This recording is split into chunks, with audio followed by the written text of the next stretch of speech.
So it's Danny Flexen here for Seconds Out. Delighted to be joined by my good friend and former head of everything, really, at some point at Sky Sports Boxing, Adam Smith. Adam, how are you doing?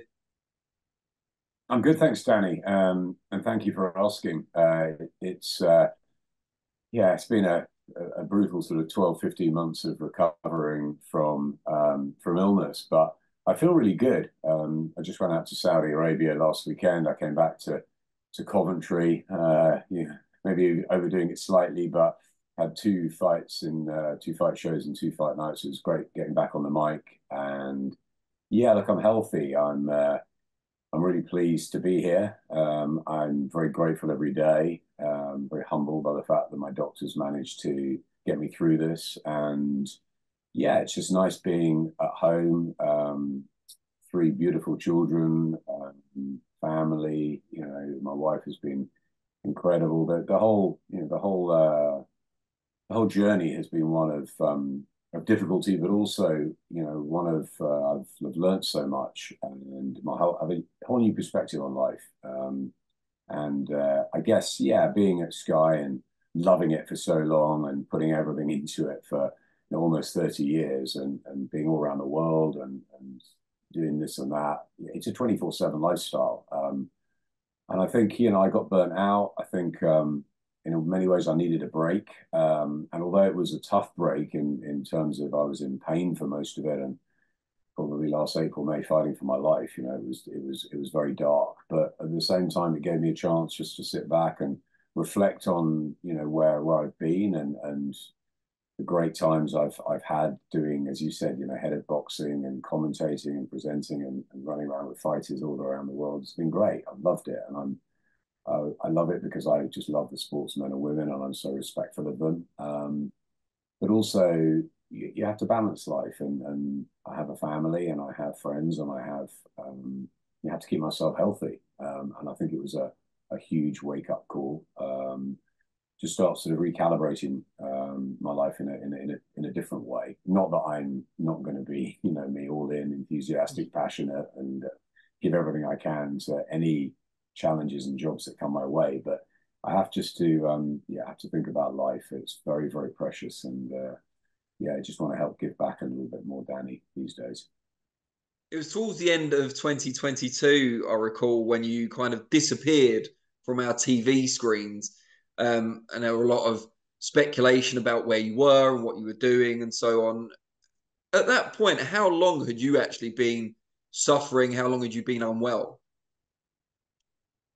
Look, I mean, I was I was burning the candle. Yeah, I had a huge amount of stress. I was physically exhausted. It's tough enough, Danny, being as you know, a dad for.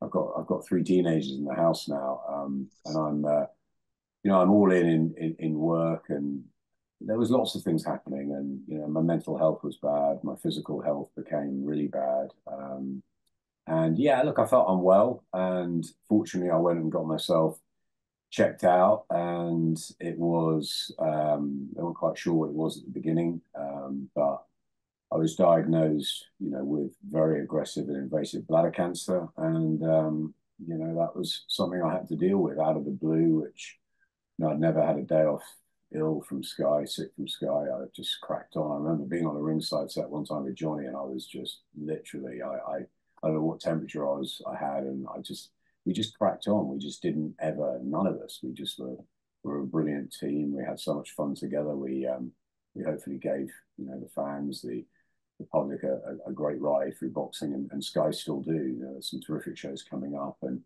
I miss that. But I just think I was in a place where I needed a break more than anything. But it was a brutal break because it was one where I was, I had my bladder, my prostate, my lymph nodes taken out. I had my whole body reconstructed. I've got a stone in the bag. It's tough, Danny. It's really hard, but then a lot of people are in much worse positions than I am. So, you're very grateful for what you have, and you have a very different perspective on life. So yeah, I guess I was pretty burnt out, and I mean, I love Sky, and I loved every show I worked on, and I loved the people there, and I miss them dearly. And I just think it was the right time to break away and to go and do some of my own things. I've thought about helping sportsmen and women much more. You know, during my time at Sky, the last few years, I was mentoring Savannah Marshall. I was mentoring Daniel Altmaier, the tennis player, and I threw myself into that. And that's the area that I want to do more of. But yeah, I guess I think someone said to me, I don't know, it was Andy Scott a few years back, you know, you're just a robot. You just keep going and going and going. And I guess that, yeah, I needed some sort of break. Unfortunately, it came through cancer. But, you know, that's what I've got to learn to live with. I have regular checkups. I've got an incredible team. I'm cancer-free at the moment. I'm healthy and I'm probably back to 90%. I'm walking a lot more. You know, it was a really, really tough time, Danny. I couldn't walk back in, you know, April, May, June. It was really, I really had to sort of start again. It was very, very difficult. You know, I lost 4 stone in weight in hospital, and you know, it just was a hard, hard battle. But I had incredible support from my family, from my friends, from the boxing world, and you just really realize sort of how amazing the boxing world is. Sometimes, you know, people say, "Oh, it's so difficult, and there's, you know, so much money involved, and it's hard, and there's people always fighting for things, and it's, you know, there's some bad, you know, nasty sides of boxing, but there's also a really amazing side where there is a camaraderie, even if people are on sort of the other side or different promoters, whatever. I had so many amazing support messages, and I can't thank the boxing world enough. And although I, yeah, disappeared, I had to, and I think that now I'm back. I'm fresh. I'm in a far better place than I think I've been in a long time, just from a rest more than anything. And I'm ready to go again, and I'm going to pace myself. And yeah, it was lovely. You know, a lot of boxing people came and saw me in hospital. A lot of people, you know, wrote me some really nice stuff, and I couldn't get back to everyone. I sort of put my phone away. I just concentrated on my getting better for my family and for my 3 kids who need a dad, and they were desperately worried through it all, and it was really tough. So yeah, it's nice being back at home. Really nice, and I've never had this length of time at home before. Obviously, I'm back out there and doing things now, and you know, now I'm fully fit. But I'm not going to lose track of that again. I think, you know, a lot of traveling. You know, I see Frank and Eddie, and they're very good friends of mine. And Frank's, I don't know how many nights last year he spent in a hotel room, and Eddie, and they're here, there, and everywhere, and they love it, and they're all in. But it's just, I guess maybe it's a warning to everybody, you know, just to make sure you keep healthy and you check yourself out. Fortunately, I had some symptoms, and I acted on them, not immediately, but I acted on them fairly quickly, and thankfully the cancer hadn't spread. You know, it was stage 3. It hadn't got into the rest of my body, and I was very, very lucky, and I had some amazing doctors and nurses, both on the NHS and private. I had a really incredible team, 4 hospitals, and you know, the NHS is just the most amazing sort of group of people. And we were sick in COVID, and we were all clapping and every Thursday night, but I didn't really know what I was clapping for until I was right in the middle of it, in the eye of the storm. And yeah, there were some amazing people that helped save me, and I'll forever be grateful, Danny. Do you think, as men specifically, and in your case, in a, you know, very macho sport, there is that tendency to kind of put your head down, ignore symptoms, and just crack on and be tough, you know, man up, and all of that sort of stuff? I think there is, and I think that's a real issue. And everyone I've spoken to since I've had mine, I'm really honest about it. I talk about it because I never used to go to doctors ever. You know, I guess I thought I was invincible. Maybe we all do in the middle of it. And, you know, you say it's a macho sport. I'm not brave enough to get into a ring. And that's why I have so much respect for fighters of every level that get into a ring, whether they're, you know, 4-round fighters, they're journeymen, or they're, you know, your Floyd Mayweathers, anybody that gets in a ring, or in any sport, really. You know, they're there for our entertainment. They're trying to make the best that they can be, and they're very courageous. And I didn't think I ever had courage like that to do something. But I guess when you're in a fight and you're fighting for your life, really, and that's what it was. You get something from somewhere, and I didn't think I'd make it. At one point in April, I remember going to see my bladder consultant in December when I was much better, and he said, I said, Raj, I didn't think I was going to get through in sort of April and May, and he said, I'll be honest with you, and I'll share it with you now. I didn't think you would either. Wow. It's tough, right? It was a year yesterday when I had the operation, but it was time before the operation. I had weeks in hospital where I was just you know, they didn't really know what was wrong at the time, and they found it, and then they weren't quite sure, and they had to make sure they were absolutely 100% on what to do. I got sepsis. I had other things. I had what's called a nephrostomy, which is like my kidney, one of my kidneys had completely failed. So there was other things as well as the cancer. So we had to sort of work through the way it was going to happen. And I had the big urology operation, you know, back in March last year, and so that's like it's a year, so it's quite an emotional time for me, I guess, that I've made it through that year, and I'm still around, and I think, you know, I'm very grateful for the support I've had, and I just would not do anything for my kids, and it's, you know, it's been really hard, but yeah, to answer your question, I think it's really important for. I was talking to Simon Jordan about it. He had prostate cancer, and he's been very open about it, and he found out his brother had it, and therefore he got tested. So I think it's really important, especially if people at my age, to go out, and even if you feel fine, you know, I felt fine for quite a while. Maybe not mentally, but physically, I felt fine, and suddenly I didn't, and there were symptoms, so that's when I acted. Fortunately, I did there and then. So yeah, I would just say, look, if I'm a warning sign to some people, and they see my word, you know, I thought he was healthy. Well, you know, I didn't used to go to doctors to get checked out. I just was too scared, and now I want to know what, you know, how I am, because I owe that to my children, and to, you know, to being as healthy as I can be for as long as I can be. So yeah, I think it is important. But there were many dark times over, you know, late back end of 2022, early 2023, when I wasn't quite sure if it was a urinary infection. There was other things. I wasn't mentally right. I just was burnt out. And I think that, you know, getting that horrendous diagnosis, I thought they were going to tell me I didn't have any time at all. And, you know, because I knew it was serious when they came around and closed the curtain and sort of gave me that sort of diagnosis. And it was really, really brutal. But yeah, there were things before that with nephrostomy and a kidney. I don't want to really go into more detail, but it was a tough time. I'm through it. You know, it was a storm, and I'm through it. And yeah, my message would be to, you know, if there's any symptoms, just get in, because doctors are amazing, and you can't do anything about what's inside you apart from listen to what they say and do what they ask you to do. And that's what I did every step of the way. And when I had my operation, after that, there was a huge amount of problems and issues that came from it, unfortunately. And you know, I had to listen to them, and I had to go through a lot of pain and do some very difficult things. But you know, I'm in a much better mindset now, mentally and physically, and I'm ready to go again, Danny. And yeah, I'm really happy, actually. I think we're all happy to see you back and on fighting form. Just one thing I did want to ask about that whole experience. When you stepped away, Sky put out a statement mentioning that you were away for medical reasons, but didn't go into any further detail. Obviously, it wasn't their place to. This led to quite a lot of speculation about your absence, all of which was completely untrue.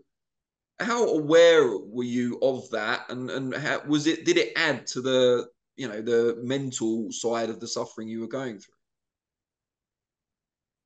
I know, not really aware of what was happening, apart from the fact that I was going through personal issues. So I think that the boxing world is, as I said, brilliant in so many ways, and the fighters are at the epicenter and fantastic. But there's a lot of people that say a lot of things, and there's a lot of, you know, I've always been in the middle of that, haven't I? You know, working with the likes of Frank and Eddie and Ben and everybody else, that, you know, we're always there to be questioned, and why are you doing this? Why are you doing that? You're not good at this. You're good at that. You know that. You and I are well aware of what the of how, you know, how people talk, and how people, you know, throw things at you. Some which are fair enough. Some which you think, oh, I don't really understand that. Some which are true, some which aren't. So it's like, to be honest, you know, my personal health is mine and my family's business. It's not, you know, it's not really anyone else's, is it? I mean, you know, if you got ill, you know, it wouldn't be, all I'd be doing is wishing you better. It's not my place. It's yours and your family's. And I think that there is a cutoff. When you're working, you work, and we do our best we can. I work incredibly hard for Sky, and I hope that, you know, they were pleased with what I did, and I was certainly pleased with the opportunities that I got, and I loved it. And there's always going to be people that don't think you're doing a good job. I don't think you're doing the right thing. You can only do what you do. So in many ways, I don't really get into that. I just sort of listen to the people that I really respect, and I want to, you know, I think I should listen to, who can criticize or can guide or can steer me. But also you've got to have a tough skin. I remember after the Froch Groves first fight, when the controversial ending, and it went for an amazing fight, and then everyone started booing, and Eddie was like, right, get the tin hats on and turn the phones off for 3 or 4 days. Yeah, it's a bit like that, isn't it? But for me, I was in a difficult place, and I know I needed to just switch off totally. One of the things I think I've been was on my phone so much. You're just constantly sort of looking at, checking it, everything, and we're all in that generation now, aren't we? But I think especially in the positions that I was in, you want to be on top of it. You want to do the best job you can. So, yeah, I think I just shut myself away from everything. It doesn't bother me what people say. It's up to them. I know what I've gone through, and I know where I needed to get help, and I went and got it. So I feel much better from getting through the cancer, and as I said, I think I was exhausted, I was burnt out, and I had I was fighting for my life. So yeah, it was difficult. So speculation is speculation, and if people want to ask me, or my family want to ask me how I am, then I'll tell them how I am. It's not really, I don't know if it's anyone else's business really. It's a personal thing, your health, and all I can do is tell my story, that it was a really tough battle, but it's done now, it's over. I want to move on, and I've got nothing but admiration for Sky and how they've helped me through so much of this over 30 years, and I just I miss them, but it's time for me to go on and do other projects that I really want to do new challenges, to hopefully give back to the athletes that I adore. And I think it's, as I said, Sky put out that statement for a reason. I'm away for medical reasons, and that's it. I don't think I needed to go anywhere else, but try and get better. That's what I've done, and now I'm back. And if people want to use me on different projects and things, which I am doing, I'll talk to you about that in a sec. But I'm just very grateful to be alive and to be back, and to be clear-headed, and to be fresh, and to be physically well. Although living with stoma is very, very difficult. But Tracy Emin talks a lot about it, and she's very open about it. And if you want to know how hard it is, then they can ask me, and they can come and see what I go through on a daily basis. But there's a lot of people that are in a much harder situation than I am. So I'm very grateful. I think what I did, Danny, actually was I went to work for the local food bank and helped the Homeless Association in Acton, which I think gave me a really different perspective on life as well. So yeah, I think this has been the most brutal year of my life, but it's also been the most educational, and I feel so incredibly strong and happy having gone through it that I'm still able to be there and present for my kids. As you alluded to there, you were at Sky for 30 years, wore pretty much every hat, particularly in the boxing sphere. Legendary commentator. I often tell people, Dev Sani, who does a lot of work now for Queensbury, kind of Frank Warren's right-hand man at the moment, says you're the greatest commentator ever in his view in boxing. So, you've got all that behind you. It would have been very easy for you to return to that life, either at Sky or, he's never had more broadcasters involved in boxing than we have right now in the UK. Why have you decided to take a different route? I think when I was 9 years old, Danny, I wanted to be a commentator. I turned the TV down. I turned the radios off. I just wanted to commentate on sport generally. I was rubbish at sport, and that's all I ever wanted to do. I had posters up on the wall of whether it was Barry McGuigan or whether it was Kenny Dalglish or, I don't know, John McEnroe, Chrissy Everett, Alex Hurricane Higgins. I mean, I was just mad on sport, and I watched more sport than any other kid, and I just wasn't very good at it. So I always wanted to be a commentator, but I think I always had a love for the sportsman and woman that I probably couldn't ever be, because I was always the last picking football, and I always tried, but I was never any good. So I think I had incredible admiration for athletes, not just boxers, but tennis players, footballers, cricketers, darts, snooker, everything across the board, golf, rugby.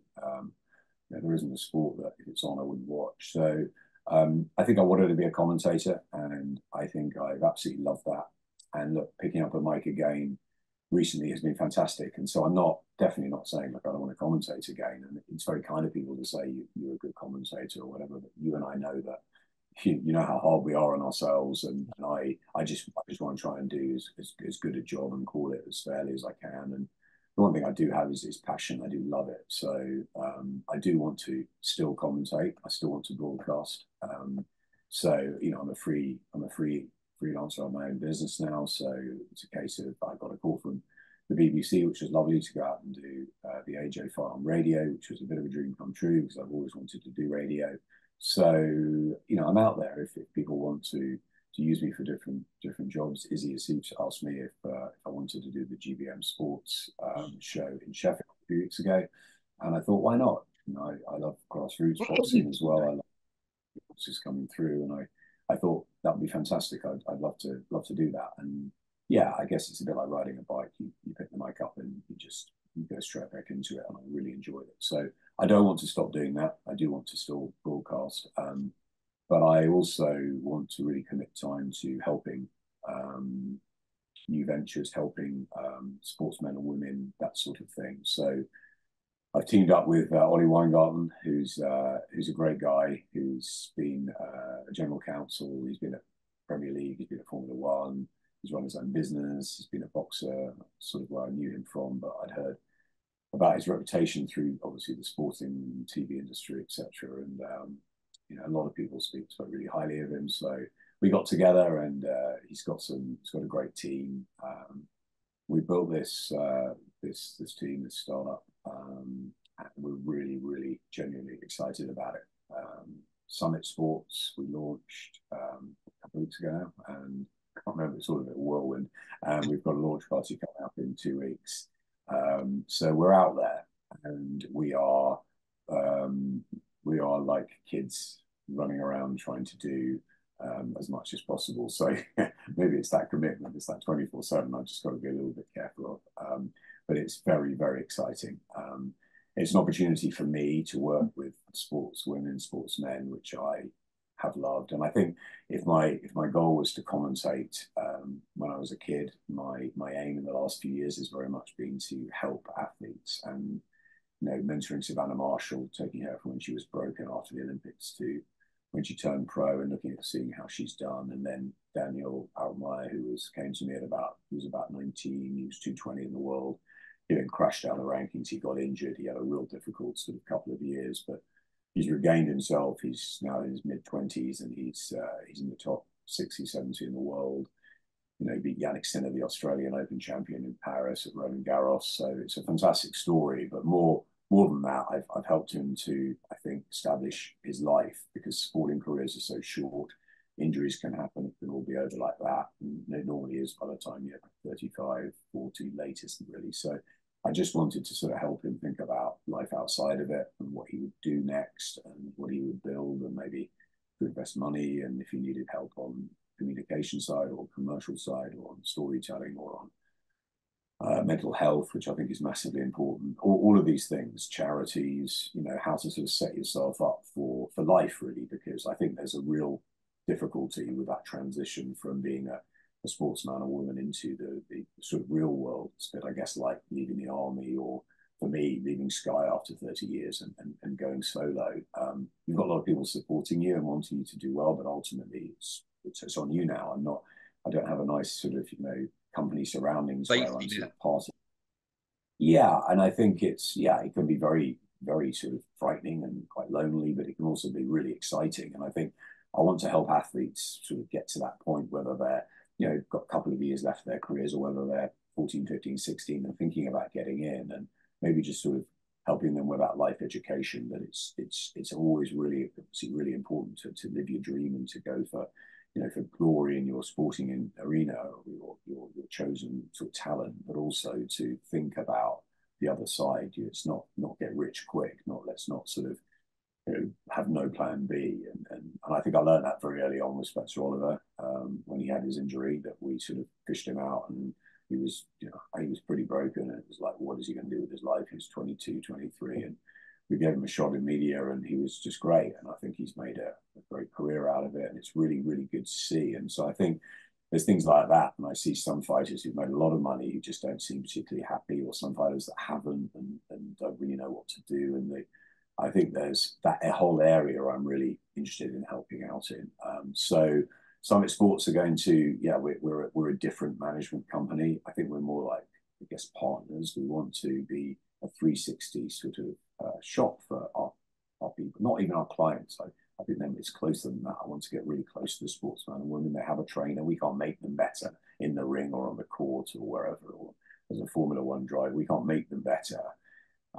We don't have that skill. We're not trainers, but what we can do is help them, commercially, legally, as all these things I've said, wealth management, mental health, guiding them, just being there, a shoulder to cry on. Some of the fighters we've been seeing, and we're going very aggressive at it, but aggressive but in a nice and respectful way. A lot of fighters obviously under contract to various other management companies. We respect them all, of course. We don't want to sort of step on toes. We don't want to start this on. We want to start this on the note that we are.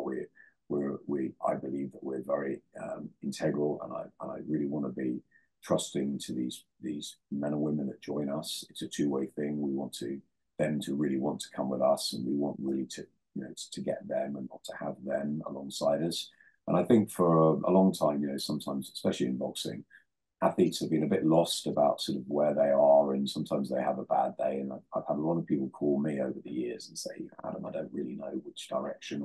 And I thought, you know what, if I can give something back, especially after what I've been through as well, if I can give something back to help them, I really want them to succeed. Whether it's, I don't know, whether it's a matchroom fighter or a Queensberry fighter, or it doesn't matter, or a boxer fighter or a GBM sports fighter. I don't mind who it is. I just sort of want them all to do well. That's just my natural sort of manner. I don't want them to have to struggle. It's a hard enough life being an athlete. And if there's anything I can do, just from a support point of view, that's what I want to. So I said to Ollie, I said, look, I'm in this, providing that is the way we are going to approach it. Yes, it's a business. Of course, we all want to earn money, but it has to be right for me to do it. I'm the sort of guy, Danny, that I do this sort of stuff for free, but it's I can't. I have to earn money for my family, and it's a business, and I'm on my own now. And of course, it's like we've got to earn money to help our families. But I want to do this because it's in here. I love sportsmen and women. They've been on my walls. They're on my kids' walls. My youngest Tilly has just started boxing, and we were talking about Katie Taylor the other night, and there's inspirations, and I think these inspirations sometimes they've not had the best ride, the easiest ride. It's been tough, and especially when they lose or things go wrong, which inevitably they do, particularly in boxing, which is such a brutal business. Huge rewards, but also huge lows as well, terrible lows, and I think that happens in other sports. And what I like about Summit is it's not just boxing. We've got verticals in motorsport and in creating gaming. So we've got influencers and creators already. So we're up and running with a team, and they can help out with the boxers that like gaming, or Formula One that can support boxers, or young karters or whatever. So we've got these verticals. We're hoping maybe to go into football too, and who knows down the line, maybe other areas, because the idea is that we want to help you in the best possible way, maybe more holistically or better than any athlete's been helped. I mean, I'm sure there's been huge success stories with great management companies and great trainers and great promoters down the line. Of course they have, but I just want to help out in a business which we really work closely with the athlete. We're almost sort of holding their hands and saying, look, you need me, I'm here for you. And as I said, I'm sure there's loads of other examples of that going on already around the world, but we can only concentrate on what we're doing, which is we want Summit Sports to be a squad of fantastic athletes who are with us for the long run into, we can see them sort of helping out into their retirement and beyond, because I think that transition is really, really tough. And if there's any way that I can help make sportsmen and women happier and more comfortable with advice, with the knowledge that I've picked up over the years in the business and the industry, then I'd love to do that. And I've really, really enjoyed working with GBM Sports. They give me an opportunity to commentate. I really like Izzy and his team. I think what they're doing is fantastic. They're so passionate, and yes, they are a small sort of hall in terms of sort of boxers and fights, but they're making their fights really interesting. They're developing their fighters in in a very creative way. And also they are putting on the big shows. You know, they're putting a lot of production into it, and it looks fantastic, and they're great nights out. So GBM Sports is another one that I'm really interested in. Summit Sports is going to be fantastic. I just know it. I know the people involved, Duncan and Ben and Ollie. They're just, and Sarah. We've got a really great group of guys. We've got a creative YouTuber called Oakley as well, and I'm learning more about that business. Obviously, I work with KSI Logan also. I had that crossover, but I'm learning more about creators and influencers and gamers who can help out. And yeah, it's just really it's a really exciting time, Danny, you know, to be involved in the business from the start. And yeah, it's great. I really want to give back, and that's not being fluffy or whatever. It's just genuinely what I feel. I want to give back. I'm so grateful for what Sky have done, and I'm so grateful for what my doctors have done. But I just really want to give back now, and yeah, move forwards. But if you give me a mic and give me a fight, hey, I'll give it as good as I've ever. I'll try my best. I'll still try and be that commentator that some people love, some people hate, whatever. But I'll still give the drama and the passion. And you know, if I get those opportunities and it works out, around my commitments to these new athletes that we're going to hopefully work with, and then fantastic. I can't wait to get back on the mic again and do that sort of stuff. Brilliant, Adam. It's an absolute pleasure to see you looking so well. I know the visual's not great, so people might not appreciate just how well you do look at home, but you can trust me, folks. Back in business, no doubt, and wish you the very best of luck with Summit Sports. As you said, with a team that strong, I can't see how it can fail. So, great place to start. Thank you. I really appreciate it, and I hope to keep in touch. And you know, it's great knowing you for all these years. You know, you're like me. You've been through it all. We've been through a lot. It was actually amazing working with Steve Bunce out in Saudi, and the two of us have.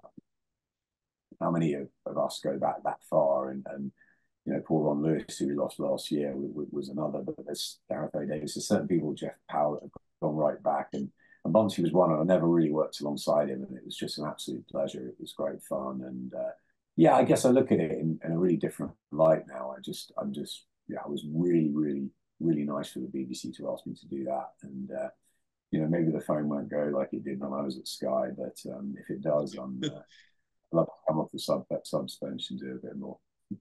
Well, there are positives to the phone not going quite as much as when you're at Sky, I think. But yeah, really pleasure catching up, mate. And yeah, I'm sure we'll see each other in person soon. Thanks, Danny. Take care. And you.